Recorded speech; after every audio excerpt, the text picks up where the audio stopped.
খড়গপুর বন বিভাগের ঐকান্তিক উদ্যোগে নয়াগ্রাম, চাঁদাবিলা ও কেশরাখা বনাঞ্চলে যৌথ পরিচালনায় 2 দিনব্যাপী ফুটবল প্রতিযোগিতা হাতি কাপ 2025 অনুষ্ঠিত হলো।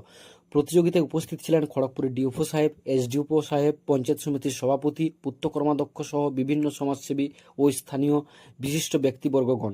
রোমাঞ্চকর ফাইনাল ম্যাচে দুলকিশোলের যৌথ বন পরিচালনা কমিটি জয়লাভ করে হাতি কাপ 2025 চ্যাম্পিয়ন হয়।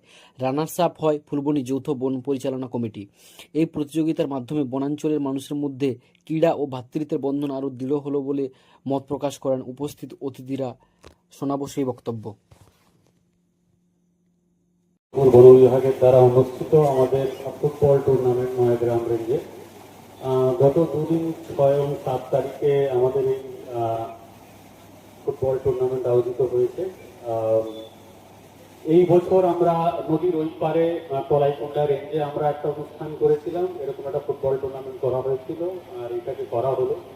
তাতে মেইন আমাদের যেটা উদ্দেশ্য যে মানুষের সঙ্গে এটা জনসাধারণের সঙ্গে যারা সুসম্পর্ক হয় থেকে এখানকার অধিবাসীরা এত সুন্দরভাবে ব্যবহার করছে। হ্যাঁ, মাঝে মাঝে কিছুটা ক্ষতি হয় অবশ্যই, তার জন্য সরকার থেকে ক্ষতিপূরণ দেওয়া হয় এবং আমাদেরকে চেষ্টা করতে হবে এবং হাতিদেরকেও বাঁচাতে, নিজেদেরকেও বেঁচে থাকতে এবং ওনাদেরকেও বাঁচতে, মানে হাতিদেরকেও তাদের পরিবেশে রাখতে।